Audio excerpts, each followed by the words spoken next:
हमारे बीच संजय सिंह जी तशरीफ ला चुके हैं। सर, हम आपका मुमरा करवा में इस्तकबाल करते हैं और हमारे बीच आप खिताब करेंगे। Thank you. आगे बढ़ो, जमीन भाई आगे बढ़ो, आगे बढ़ो।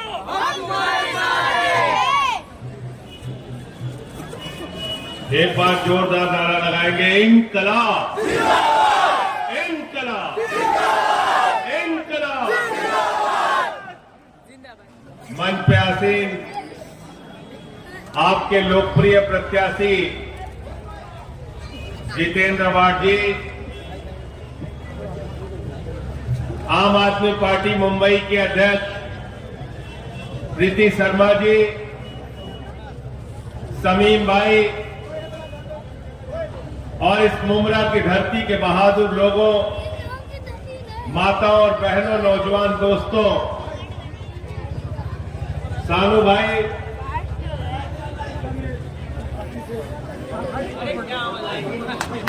भाई फिरा कीजिए। आज हमारे पार्टी में प्रवेश कर रहे हैं और मैं कहता हूं कि आप हमारे साथ आए हैं। पिछली बार हमारी गलती हुई कि आपके बीवी को हमने इधर से ही हराया था, अब इधर से ही इंशाअल्लाह जिताएंगे।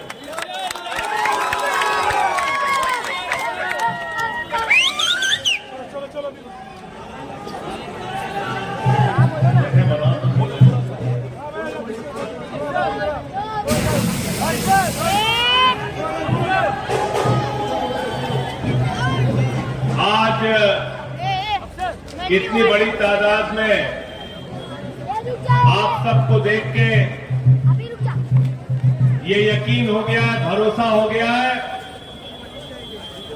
कि जितेंद्र अवार्ड जी पिछली बार 78,000 वोट से जीते थे, इस बार 1 लाख वोट से जीतने जा रहे हैं। तैयार हो सब लोग? हाथ उठा के बताओ पीछे तक। और मैं दिल्ली से चल के आपके बीच में आया हूं।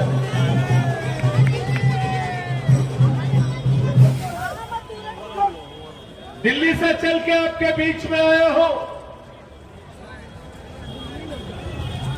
और इसलिए आया हूं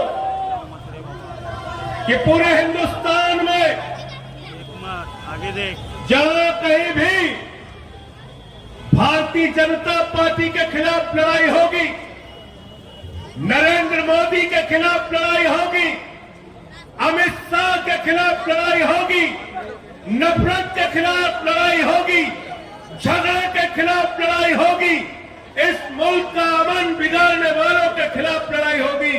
संजय सिंह सीना तान के आपके साथ खड़ा होगा। इस विश्वास को दिलाने के लिए आपके बीच में आया हूं। आगे बढ़ो। मुझे बहुत ताज्जुब है कि देश का कानून मंत्री आज आके कह रहा है सदन के सत्र के शीतकालीन सत्र में वक्फ का कानून पास कर देंगे। मैं जेपीसी का मेंबर हूं, अपोजिशन की तमाम पार्टियां उसमें मेंबर है। अरे अभी तो बिल के ऊपर मिनिस्ट्री की जो रिपोर्ट है उस पर चर्चा शुरू नहीं हुई। 800 पन्ने की रिपोर्ट पे सिर्फ 100 पन्ने पे चर्चा हुई। अभी हमारी सरकार के प्रतिनिधि नहीं आए, बहुत सारे लोगों ने अपनी बात अभी कही नहीं। और देश का कानून मंत्री अगर ऐसी बात कह रहा है तो देश के संविधान के साथ कानून मंत्री गद्दारी कर रहा है, लोकतंत्र के साथ गद्दारी कर रहा है, उसको कहने का हक नहीं। जेपीसी पार्लियामेंट की बनाई है और पार्लियामेंट की रिपोर्ट के बगैर कोई भी कानून पास नहीं हो सकता। अभी जेपीसी की रिपोर्ट बनी नहीं है, उसके पहले अगर कानून पास करने की कोशिश करेंगे तो उसका पुरजोर विरोध करने का काम हम लोग करेंगे। अभी टूर हो रहा था, उसका बहिष्कार किया। संजय भैया आगे बढ़ो। थोड़ी देर बंद करा दो भाई। साथियों और दोस्तों, कहां से शुरू करें और कहां खत्म करें? वतन की जो हालत सुनाने लगेंगे तो पत्थर भी आंसू बहाने लगेंगे। वतन की जो हालत सुनाने लगेंगे तो पत्थर भी आंसू बहाने लगेंगे। अगर भीड़ में खो गई आदमियत तो उसे ढूंढने में जमाने लगेंगे। आदमियत का, इंसानियत का, मानवता का कत्ल किया जा रहा है और नफरत की बुनियाद पर हिंदुस्तान को बनाने की कोशिश की जा रही है। भाई से भाई को झगड़ा कराने की कोशिश की जा रही है। महाराष्ट्र का चुनाव हो रहा है, शिंदे की सरकार है, फडणवीस की सरकार है, अजीत पवार की सरकार है, महायुति की सरकार है। अरे चुनाव के प्रचार में जाते हो तो बताओ हमारे बच्चों के लिए कितना स्कूल बनाया, बताओ हमारे बच्चों के लिए कितना अस्पताल बनाया, बताओ हमारे लिए कितनी सड़कें बनाई, बताओ हमारे लिए कितने उद्योग लगाए, बताओ हमारे लिए कितना रोजगार दिया, बताओ हमारे लिए कितनी महंगाई कम की, बताओ मुंबई और महाराष्ट्र की क्या तरक्की की। अरे बेईमानो, मुद्दों की बात नहीं करते हो, फालतू की बात करते हो। बटोगे कटोगे, बटोगे कटोगे, ये सब नारे में अब मुमरा और मुंबई की जनता फंसने वाली नहीं है। हम सब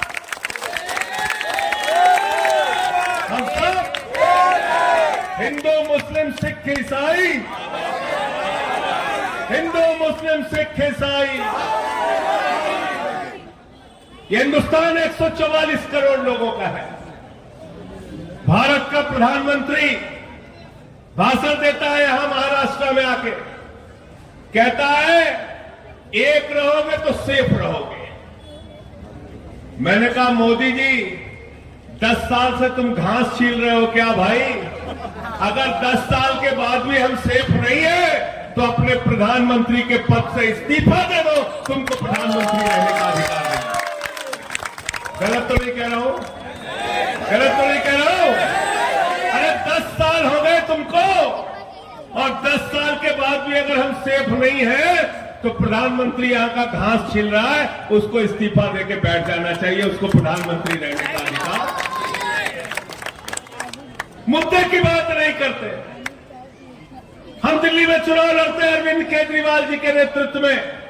हम बताते हैं हमने इतने स्कूल बनाए, इतने अस्पताल बनाए, बिजली फ्री किया, पानी फ्री किया। यहां पे योगी जी आते हैं, नारा दे रहे हैं बटोगे तो कटोगे। बोले कि नहीं बटोगे तो कटोगे? समझ में आया नारा का मतलब कि नहीं समझ में आया? समझ में आया? नहीं समझ में आया? नहीं समझ में आया?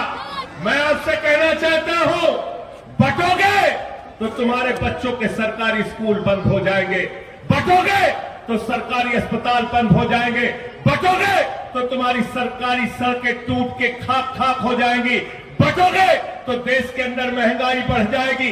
110 रुपए का पेट्रोल बिकेगा, 100 रुपए का डीजल बिकेगा, 250 रुपए का टमाटर बिकेगा, 300 रुपए का तेल बिकेगा, महंगाई आसमान पे पहुंच जाएगी। बटोगे तो भारत की सेना 4 साल के ठेके पे रख दी जाएगी, अग्निवीर की योजना लाई जाएगी। बटोगे तो नफरत की बुनियाद पे हिंदुस्तान को बांटा जाएगा। बटोगे तो याद रखना आपके बच्चों का मुस्तकबिल खराब हो जाएगा। महाराष्ट्र के अंदर उद्योग धंधे गुजरात पे चले जाएंगे। बटोगे तो आपका रोजगार खत्म होगा, किसान आत्महत्याएं करने के लिए मजबूर होगा। इसलिए मैं कहना चाहता हूं, न बटिए न कटिए, मिलके भाजपा को रपटिए।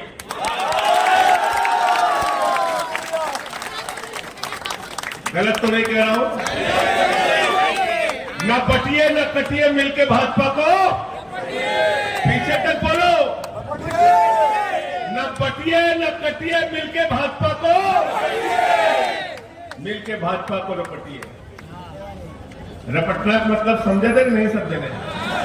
सुल्तानपुर वाले हैं कि नहीं है? सुल्तानपुर, प्रतापगढ़, बस्ती वाले हैं? न समझे नहीं? रपटे मतलब जाना थोड़े समझे नहीं? गलत मनई आओ तो पकड़ के समझे रपट ले। रपटे का कि नहीं रपटे का? तो न बटिए न कटिए, और मिल के भाजपा को, और दूसरा मैं क्या कहता हूं भारतीय जनता पार्टी को, भारतीय जनता पार्टी को मैं कहता हूं भारतीय जेब कतरा पार्टी। भारतीय जेब कतरा पार्टी, जेब काटने वालों की पार्टी। महंगाई देश के अंदर बढ़ाया, नोटबंदी लगा के आपकी जिंदगी को बर्बाद किया। आप लाइनों में खड़े रहे, 100 से ज्यादा लोग मर गए। किसानों के 3 काले कानून लाए, 750 किसानों ने अपनी शहादत दी। भारत का प्रधानमंत्री इस देश की जनता से झूठ बोलने का काम करता है। एक बार प्रधानमंत्री ने कहा मोदी जी को वोट दे दो, 2 करोड़ नौकरी देंगे, झूठ बोला। फिर बोले ऐसा काला धन लाएंगे, इतना काला धन लाएंगे, इतना काला धन लाएंगे कि हर आदमी के खाते में कितना जमा हो जाएगा, कितना जमा होगा सबको याद है, कोई भूला नहीं, समझ में 15 लाख आ गए, 15 पैसे भी नहीं आए, 15 पैसे भी नहीं आए। किसानों को कहा भाइयों और बहनों किसानों, आपका हम आमदनी 2 गुना कर देंगे, फसल का दाम 2 गुना कर देंगे। किसानों से झूठ बोला। माताओं बहनों से कहा महंगाई कम कर देंगे, देश के नौजवानों से कहा रोजगार देंगे। हर चीज झूठ बोलने का काम किया।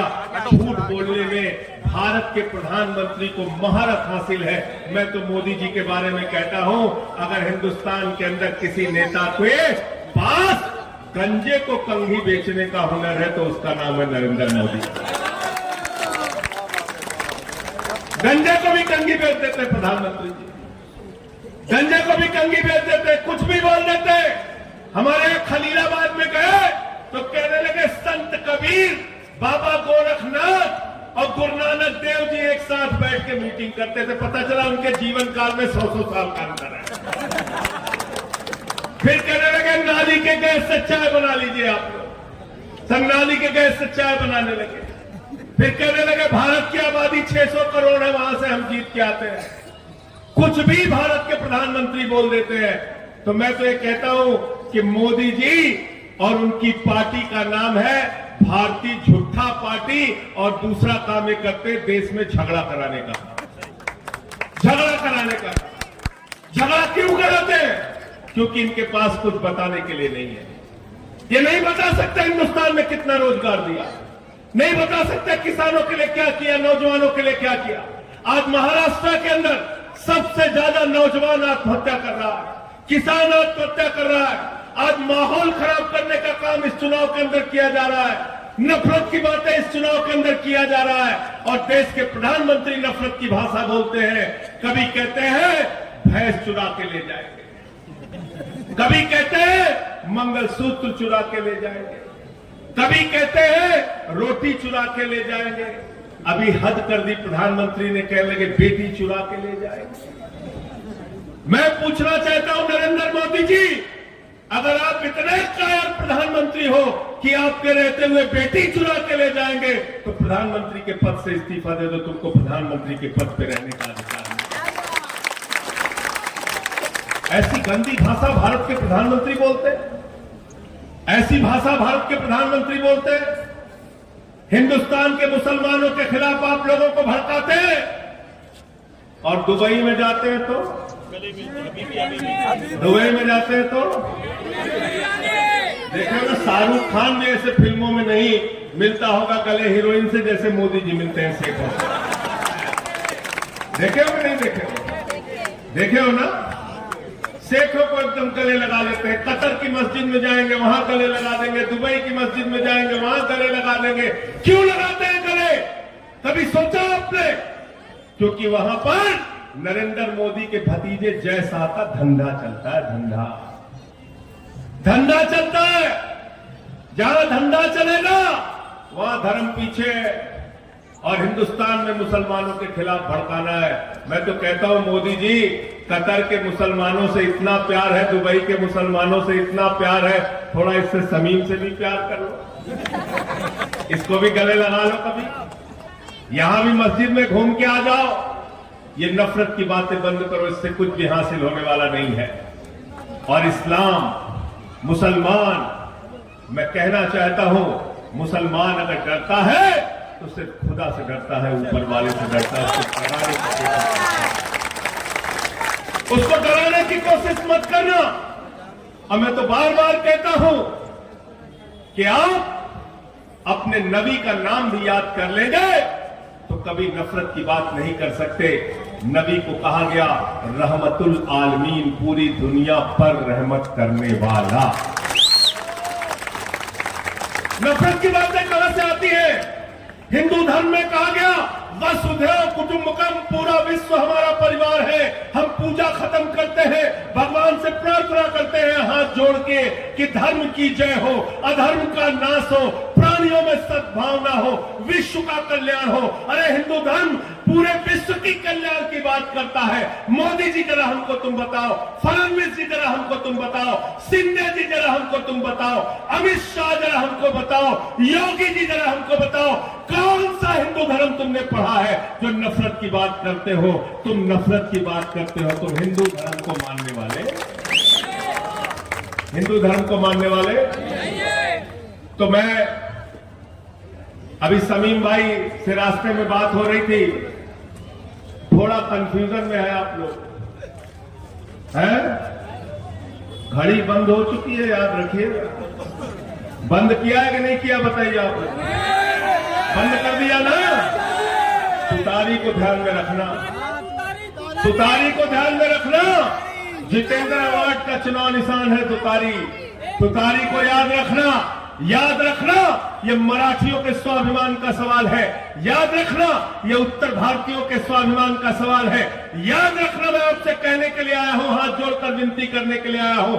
ये वही लोग हैं जिन्होंने गद्दारी करके शिवसेना को तोड़ने का काम किया, बाला साहब उद्धव ठाकरे की पार्टी को तोड़ने का काम किया। ये वही लोग हैं जिन्होंने शरद पवार की पार्टी को तोड़ने के लिए काम किया। तो याद रखना, गद्दारों के लिए माफी, गद्दारों के लिए माफी, किसी भी धर्म में गद्दारों के लिए माफी, गद्दारों के लिए माफी। और जितेंद्र अवार्ड के लिए इसलिए भी आया हूं, आज आपको बता रहा हूं। मैं जेल गया 6 महीने जेल में रहा। हमारे साथी पूछते हैं, कहते हैं क्यों आपको जेल में डाला? क्योंकि मैं नरेंद्र मोदी की आंख में आंख डाल के बात करता हूं, अमित शाह की आंख में डाल के बात करता हूं।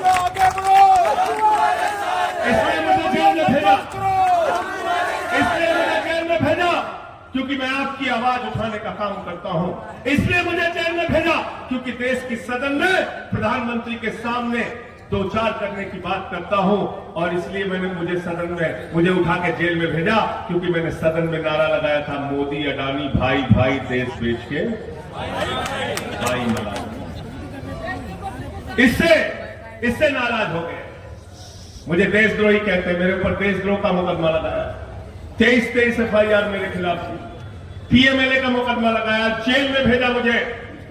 और मुझे ये बताते हुए फख्र हो रहा है कि जब मैं जेल में था तो मेरे लिए यहां से जितेंद्र अवार्ड चल के मेरे परिवार से मिलने दिल्ली गए थे, इसलिए मैं दिल्ली आया। ये समीम उनके साथ गए, हमारे मदनी भाई साथ गए थे, एहसान भाई साथ में गए।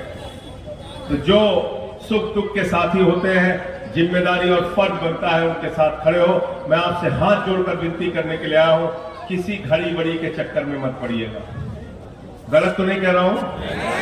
चक्कर में तो नहीं पड़ रहे हो ना? चक्कर में तो नहीं पड़ रहे हो?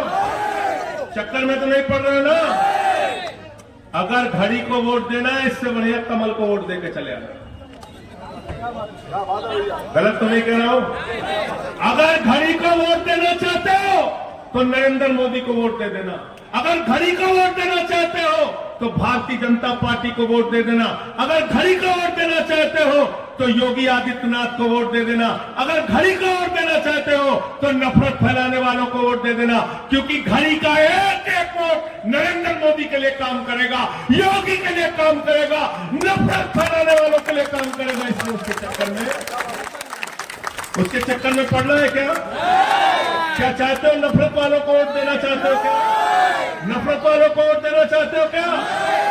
अगर घड़ी को वोट दिया तो मोदी के काम आएगा। अगर घड़ी का वोट दिया तो योगी के काम आएगा। अगर घड़ी का वोट दिया तो महाराष्ट्र का अमन चैन बिगाड़ने वालों को काम आएगा। अगर घड़ी का वोट दिया तो समाज को बांटने वालों को काम आएगा। इसलिए हमें जोड़ना है, न बटिए न कटिए मिलके भाजपा को, न बटिए न कटिए मिलके भाजपा को। बहुत बहुत शुक्रिया, बहुत बहुत धन्यवाद। इंकलाब, इंकलाब, इंकलाब।